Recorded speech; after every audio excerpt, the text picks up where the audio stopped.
Bonjour, c'est Ursule encore. On est le 18 juin 2021.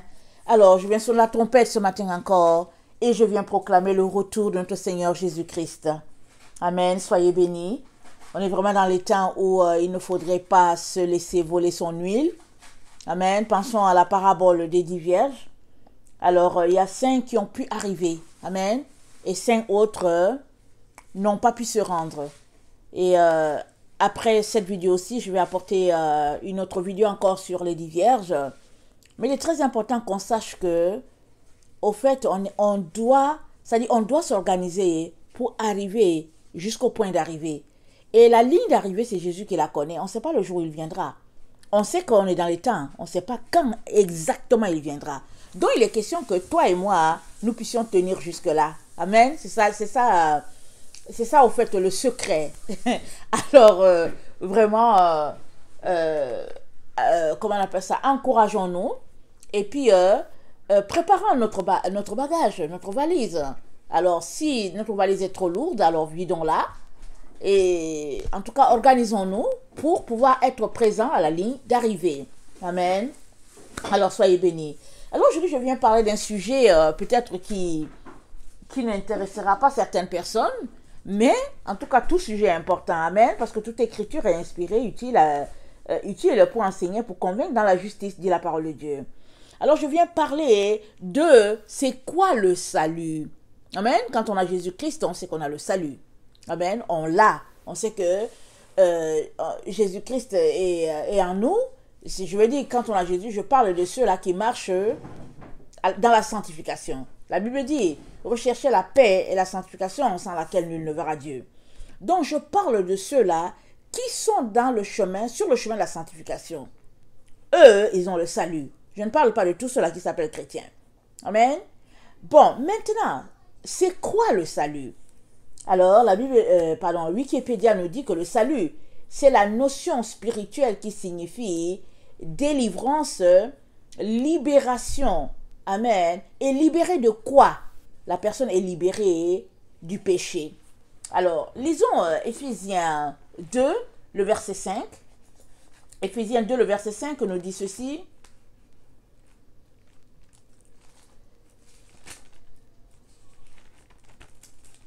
Ça nous dit ceci.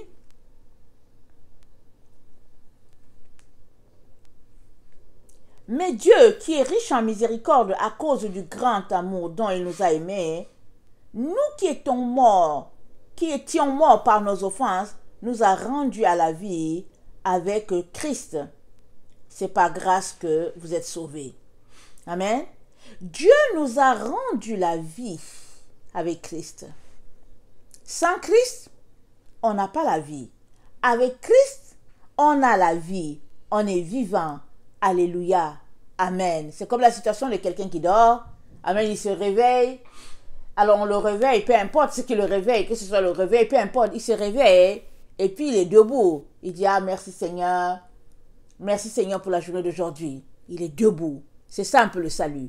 Il se réveille et puis il se rend compte que, waouh, en tout cas je suis vivant. Première des choses, merci Seigneur parce que je suis vivant. Tu me donnes un jour de grâce, un autre jour encore pour te dire merci.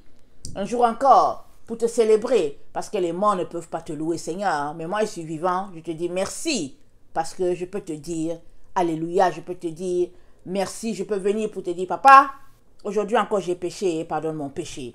Ça c'est la grâce, amen, de ceux qui sont vivants. C'est la grâce que ceux qui sont vivants ont. Donc, cette grâce-là, amen, être vivant, c'est cela le salut. Amen. Mais maintenant, quand on se réveille du sommeil là, on peut se réveiller et puis l'autre qui te parle te dit, mais est-ce que tu es réveillé? Il y a des gens comme ça, ils sont debout, ils sont assis, mais tu leur demandes, mais est-ce que tu es réveillé? Pourquoi? Parce qu'ils sont toujours entre deux.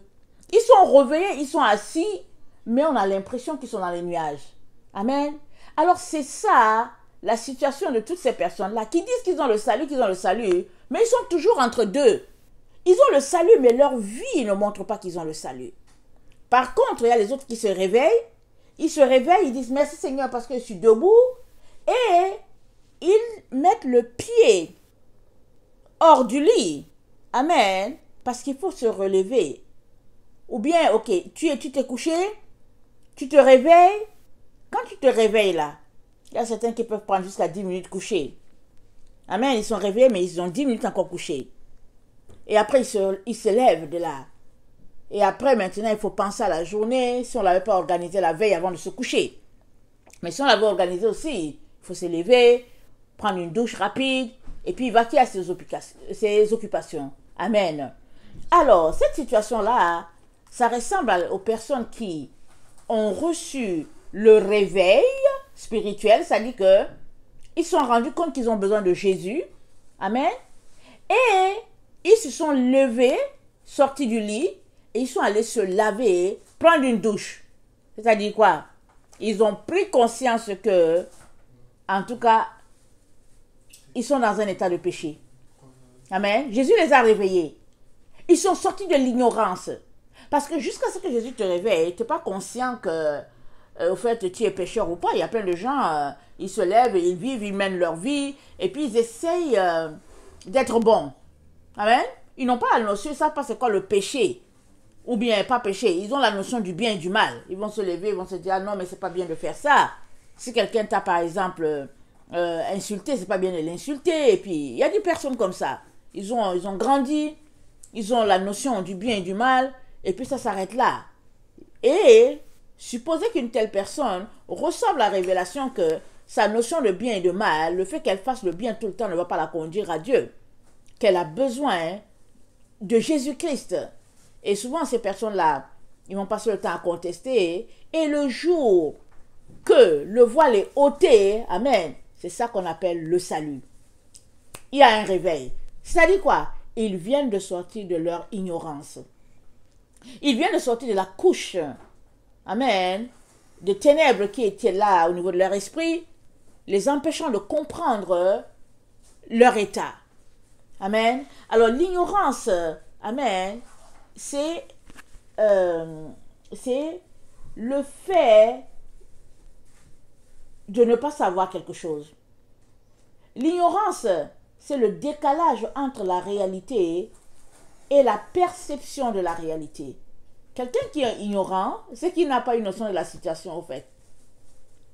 Il a une version, amen, qui n'est pas celle que Dieu a. Alors, entre les deux, il y a des ténèbres. Et cette personne-là doit s'organiser pour que les ténèbres entre la réalité et la perception soient ôtées. Une fois que les ténèbres entre la réalité et la perception de la réalité est ôtée, une fois que les ténèbres sont ôtées, pardon, alors là, la personne sort de son ignorance. Elle vient à la connaissance de ce qui est en réalité. Elle vient à la connaissance de la lumière. Amen. Et souvent aussi, nos croyances sont le voile de l'ignorance. Amen. Alors, suppose que tu es né dans une famille où les parents vont à l'église, exemple. Alors, tu as grandi comme ça. Alors, pour toi, il n'y a pas de problème. Toi aussi, tu es sauvé. Mais ça, c'est être ignorant. Parce que si tu vas à l'église, ça ne fait pas de toi quelqu'un de sauvé. Ça, c'est un fait. L'autre, si tes parents sont sauvés, ça ne fait pas de toi quelqu'un de sauvé. Tu as besoin d'ouvrir ta bouche toi-même et de donner ta vie à Jésus. Et là, ça ferait de toi une personne sauvée. Et maintenant que tu as donné ta vie à Jésus, il faudrait que tu marches pour sortir de tes croyances. Croyances, par exemple, que tu as appris sur les bancs. Croyances, par exemple, que tu as appris dans ton club, je ne sais pas, sur le karaté. Peu importe l'endroit où tu as appris. Croyances que tu as appris de la société où tu as grandi. Amen. De ton milieu, de ton environnement. Peu importe, mais tu as besoin de sortir de cet état-là pour venir à la compréhension de ce que Jésus a dit, ou bien de ce que la Bible dit, de comment tu devrais te comporter, de comment tu devrais agir. Amen. Alors, donc, c'est un peu ça. Alors, sortir donc de l'ignorance, ou bien quitter cet état de décalage, ça revient à sortir de la naïveté, à sortir de l'abrutissement, à sortir de l'aveuglement, à sortir de l'inconscience. Amen. Si tu sors de l'aveuglement, tu sors de l'inconscience, tu sors de toutes ces choses-là. Ça veut dire que tu es en train de sortir de l'ignorance. Amen. Mais comment? Ça veut dire que pratico. Qu'est-ce que ça veut dire sortir de l'ignorance? Ça veut dire que tu prends ta Bible, tu la mets à la lire, tu te mets à prier pour savoir qu'est-ce que Dieu dit de la vie. Qu'est-ce qu'il dit? Est-ce que la vie, c'est ce que tu as appris sur les bancs?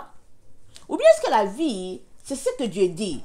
Et quand on lit la Bible, on se rend compte que Dieu dit, au commencement, Amen, voilà, la terre était informe et vide. Il n'y avait rien.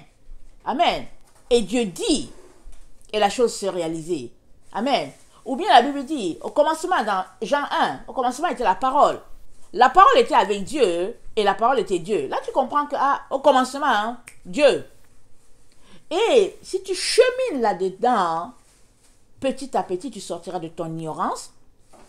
Et chaque jour étant un jour où tu peux manger encore la parole de Dieu, et mangeant la parole de Dieu à tous les jours, tu parviendras au point que Dieu veut pour toi. C'est-à-dire, tu parviendras à réaliser que tu es venu sur la terre pour une chose, et que voici le morceau de puzzle que tu es, et que ce morceau de puzzle-là, il doit se placer à tel endroit sur la tapisserie. Ça, c'est parce que tu lis la Bible, c'est parce que tu pries, c'est parce que tu jeûnes afin de renoncer à la chair, c'est parce que tu te sacrifies, c'est parce que tu laisses aller ce que la Bible dit de laisser aller. Pendant que tu fais cela, au fait, tu te retrouves à marcher sur le chemin étroit que Dieu a pourvu pour toi à travers la personne de Jésus-Christ. C'est cela, être sauvé. Mais être sauvé, ce n'est pas juste d'expérimenter ce sentiment de bonheur là qu'on a un jour, parce que on se rend compte qu'on est enfant de Dieu et que c'est pas tout le monde qui est enfant de Dieu et qu'on a besoin d'ouvrir notre bouche pour dire Jésus vient dans ma vie. Alors on ouvre la bouche, on dit cela et puis on est content. C'est vrai, ça crée un état. Il y a quand même de l'émotion là-dedans, de réaliser que on est enfant de Dieu, de réaliser qu'il nous aime, de réaliser qu'on est sauvé. Il y a quand même une euphorie. Mais après l'euphorie, il faut bien qu'il y ait du pratico-pratique. Et le pratico-pratique, c'est renoncer aux œuvres de la chair. C'est de réaliser que Dieu n'aime pas ceci, on doit le laisser. De réaliser que le monde aime cela, on ne peut pas marcher sur ce chemin-là. Amen. Alors, lisons ce que 1 Pierre 3 nous dit, le verset 10 à 16. 1 Pierre 3, le verset 10 à 16, et ça nous dit ceci. Si quelqu'un, en effet, veut aimer la vie et voir des jours heureux, qu'il préserve sa langue du mal et s'élève des paroles trompeuses, qu'il s'éloigne du mal et fasse le bien, qu'il recherche la paix et la poursuive, car les yeux du Seigneur sont sur les justes et ses oreilles sont attentives à leurs prières. Mais la face du Seigneur est contre ceux qui font le mal et qui vous maltraitera si vous êtes zélés pour le bien. D'ailleurs, quand vous souffrirez pour la justice, vous seriez heureux, n'ayez d'eux aucune crainte, et ne soyez pas troublés.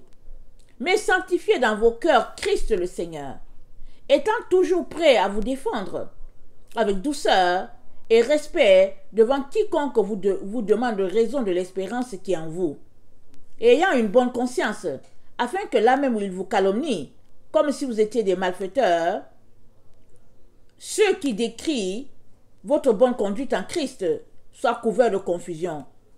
Car il vaut mieux souffrir, si telle est la volonté du Seigneur, en faisant le bien qu'en faisant le mal. Amen. Il faut souffrir.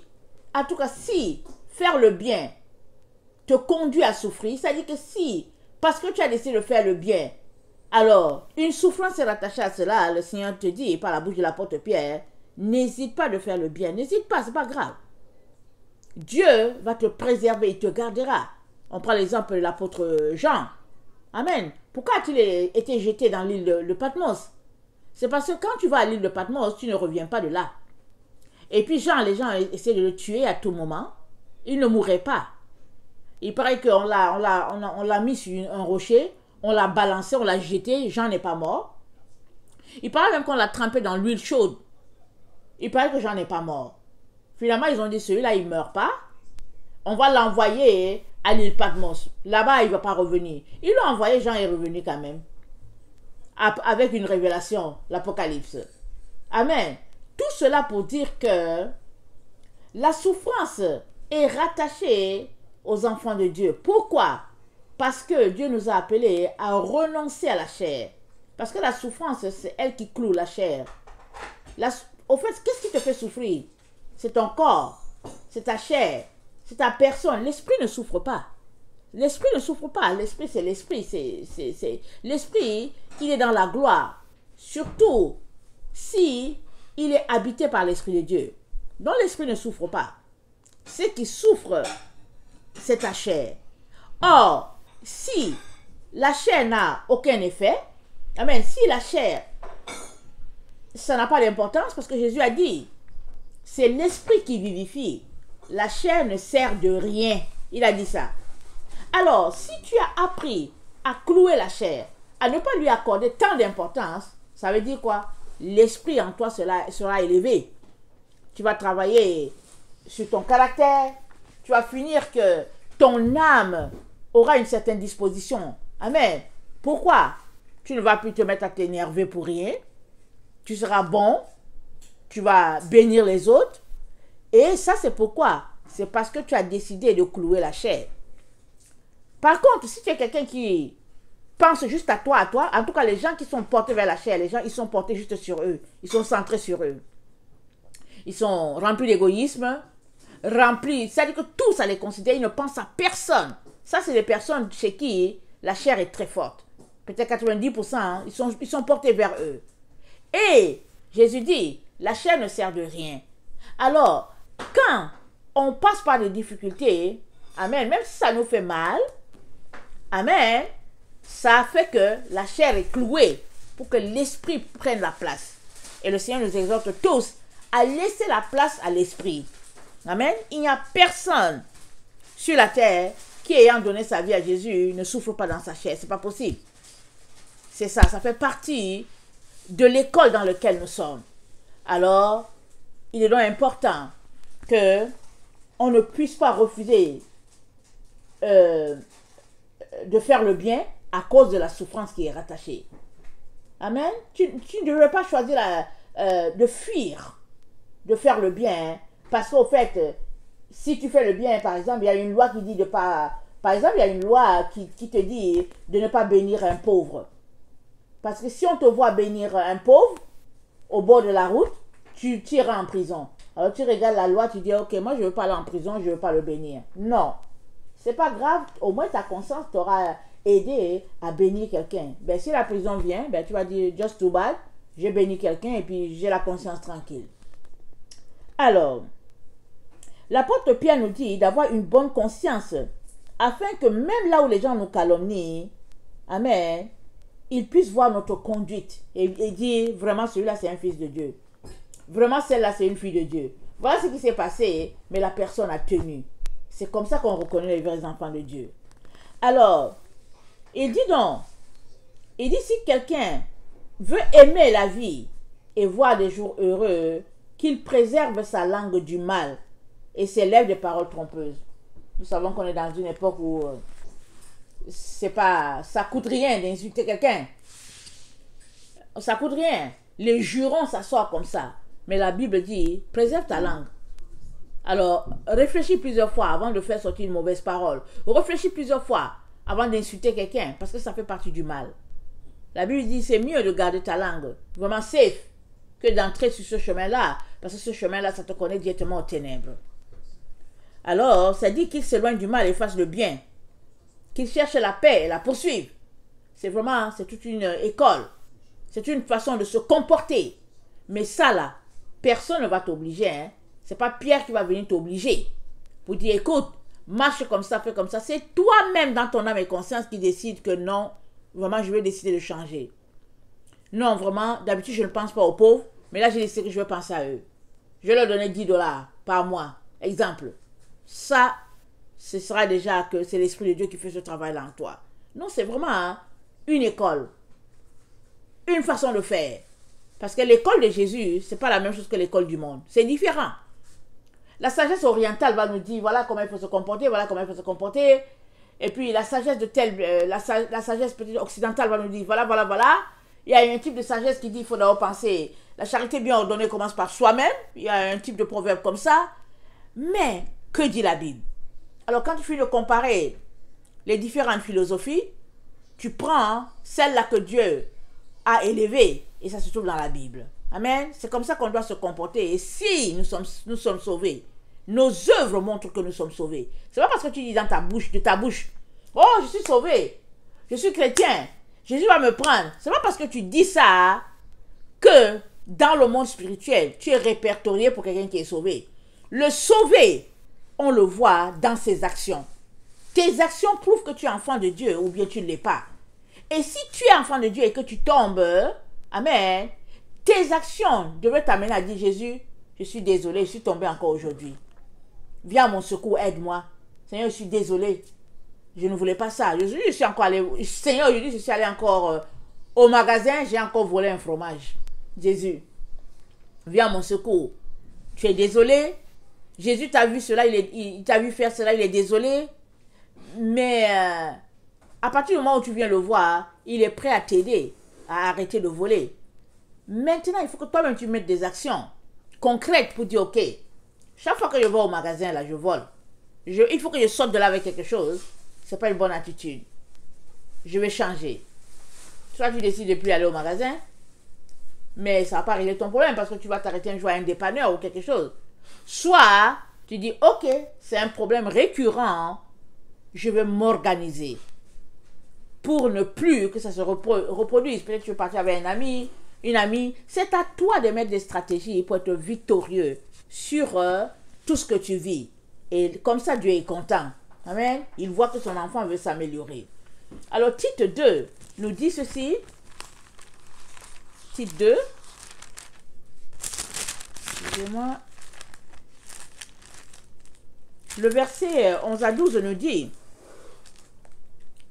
car la grâce de Dieu, source de salut pour tous les hommes, a été manifestée. Amen. Elle a été manifestée en Jésus.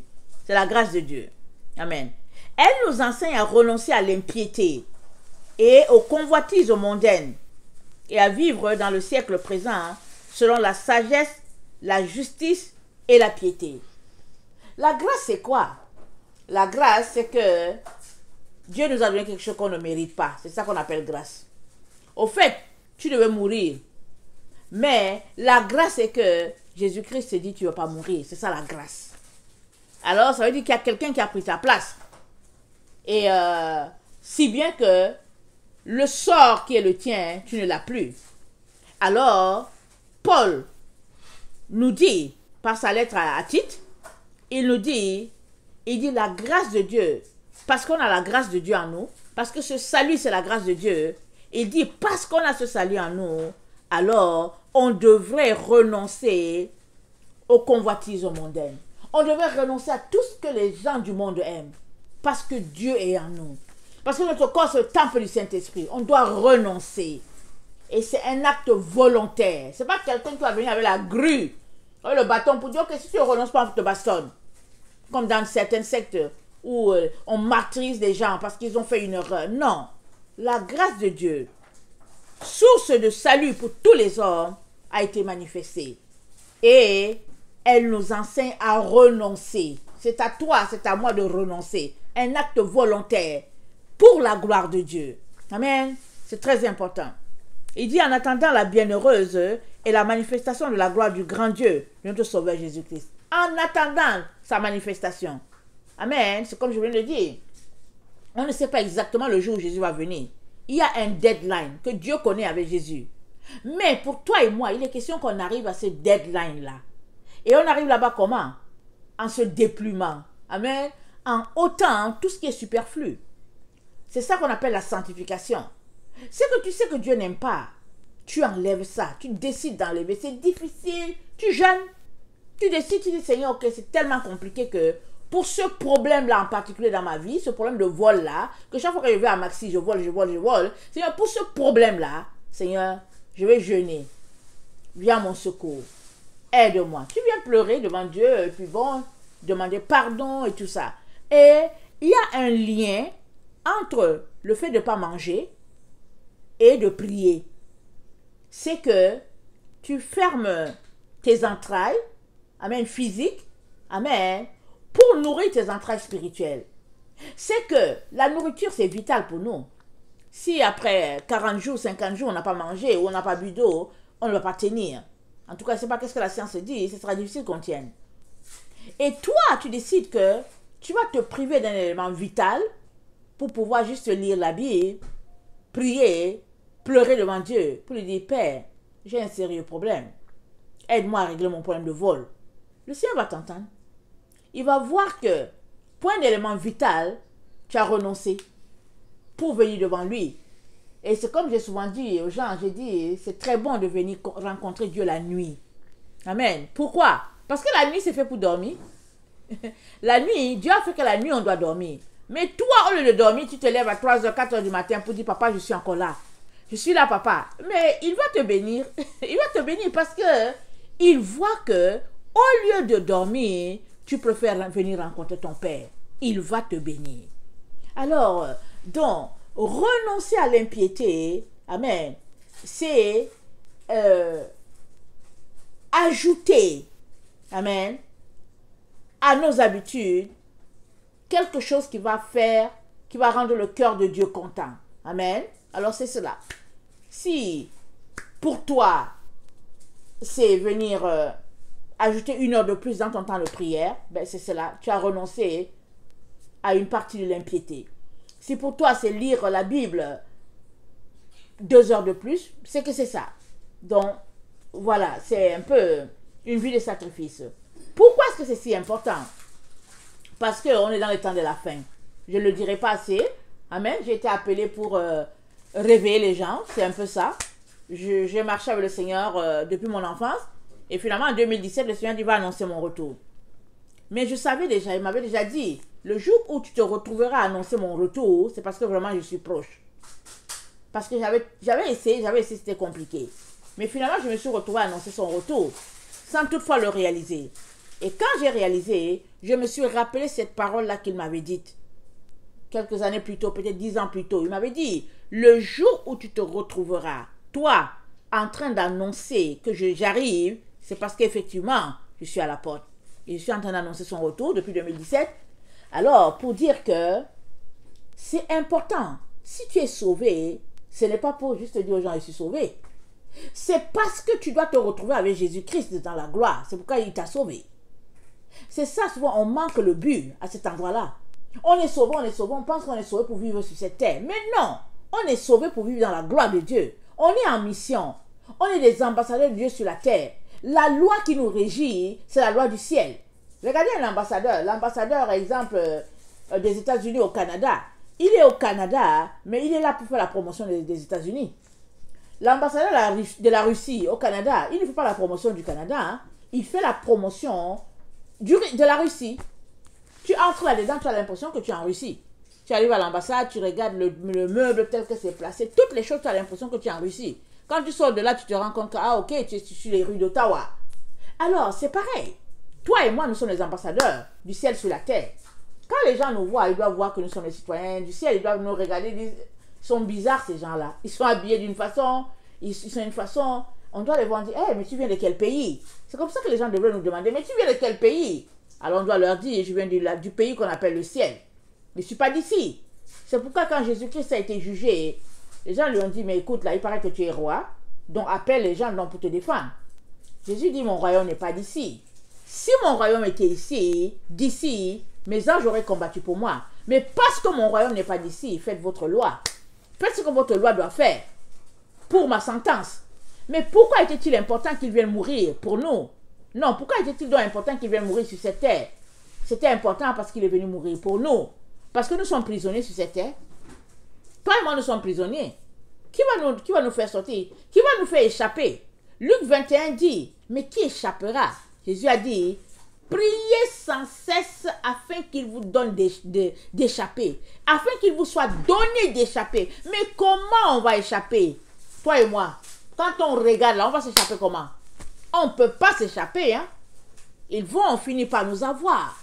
Mais, Jésus dit, priez sans cesse afin qu'il vous soit donné d'échapper. C'est-à-dire, Jésus a pourvu pour que toi et moi puissions échapper à ce qui est en train de se passer sur cette terre. Mais c'est dans une intimité avec lui qu'on va pouvoir échapper. C'est quoi échapper? C'est que Jésus-Christ va nous donner la force de se tenir devant eux pour dire, faites ce que vous voulez, comme lui il a dit. Il a dit, écoutez, mon royaume n'est pas d'ici. Si mon royaume était d'ici, mes anges auraient combattu pour moi. Mais mon royaume n'est pas d'ici, donc faites ce que vous voulez faire. Ils l'ont tué. Alors, échappera toutes les personnes qui seront capables de dire aux autres, faites ce que vous voulez faire. Si ils ne veulent pas te tuer, ben c'est que c'est ça, ton sort sera ça. Mais s'ils veulent te tuer aussi, c'est qu'ils te tueront. Mais il faudra que tu aies la force de leur dire, faites ce que vous voulez. Parce que ça demande une force, ça demande un caractère, ça demande un esprit tenace. Tu ne peux pas. Il n'y a personne qui peut dire, oh ouais, tuez-moi, hein, et puis bon, voilà, non. Tu n'es pas en train de chercher la mort. Mais si la mort venait, hein, il faut que tu sois capable de dire aux gens, non, moi, écoute, je reste fidèle à mes principes de vie. Quand je regarde ma vie, elle est conforme à ce que Dieu attend de moi. Moi, je n'ai aucun problème. Donc, fais ce que tu voudras. Alors, ils feront ce qu'ils voudront. J'ai lu un témoignage de... Ça, c'est la personne qui a tué les gens, ok? On les appelle les talibans. Je ne sais pas leur nom. En tout cas, c'était un combattant musulman, ok? Un combattant musulman. Mais il y avait un couple. C'était un couple de Syriens, si j'ai bonne mémoire. Ils avaient 2 enfants. Ils priaient tout le temps, et Dieu leur a révélé que quelqu'un allait entrer chez eux, quelqu'un allait les tuer. Alors, le couple a appelé, il a parlé aux 2 enfants. Ils ont dit, voilà comment ça va arriver. Les gens vont venir pour nous tuer, ils vont venir nous tuer à cause de Jésus. Mais quand ils vont nous tuer, ils ont parlé à la fille aînée, elle avait peut-être 6 ans. Ils ont dit, quand ils vont nous tuer, tu vas leur dire, je te pardonne pour ce que tu as fait pour mes parents. Amen. Je te pardonne parce que tu as tué mes parents. Je te pardonne. Mais que Dieu te fasse grâce et puis qu'il fasse que tu puisses aussi le rencontrer. Ils ont dit ça à la fille de 6 ans. Ils ont dit à la fille, ne pleure pas et tout. Les gens sont venus, ils ont tué papa, ils ont tué maman. Elle est restée, elle, de 6 ans, avec son frère de 4 ans. Et quand elle a vu qu'ils ont tué son père, au fait, la mère lui a dit, voilà comment ça se passait. La mère lui a tout expliqué parce que Dieu avait tout montré à la famille. Et la fille était dans sa chambre, elle a entendu boum, boum. Elle a entendu le coup, elle a couru en direction de la chambre de ses parents. Elle a vu le monsieur qui était là.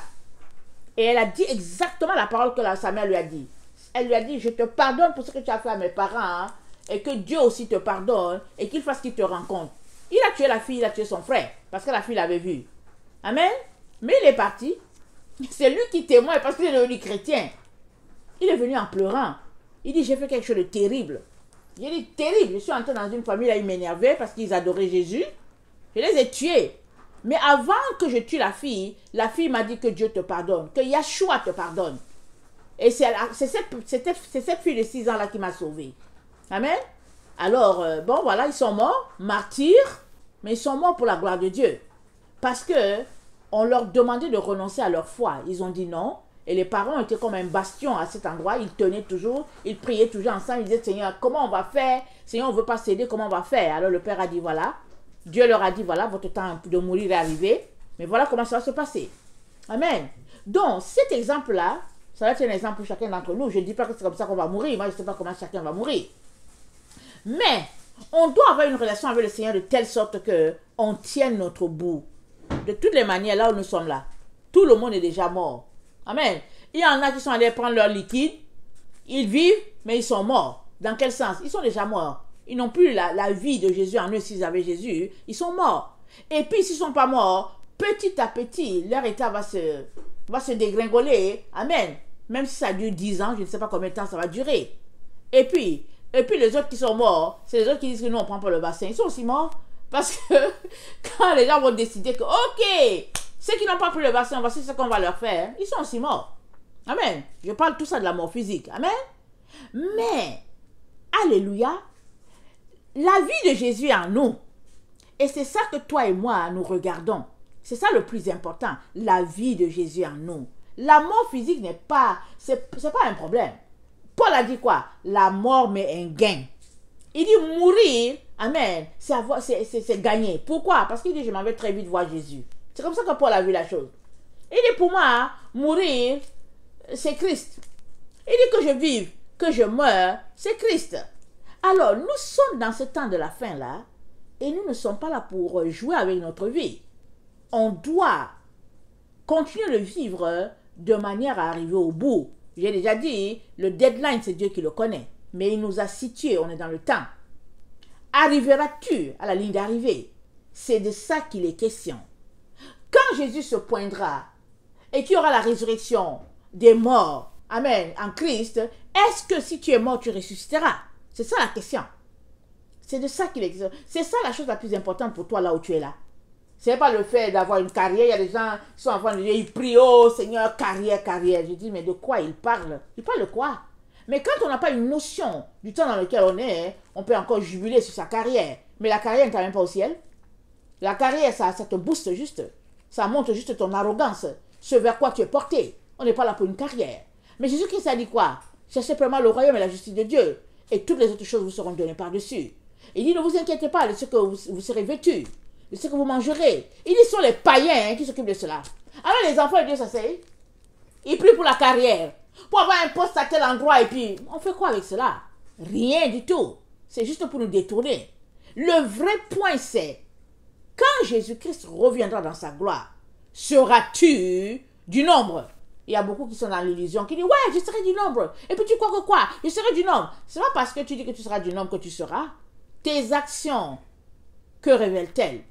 Ta vie, que dit-elle? C'est de ça qu'il est question. Et Dieu connaît ses enfants. Et nous sommes dans le temps où il les marque. Ils sont marqués du sceau de Dieu.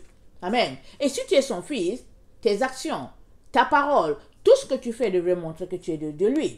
Amen. Et si tu n'es pas son enfant, je t'encourage à donner ta vie au Seigneur, là où on est.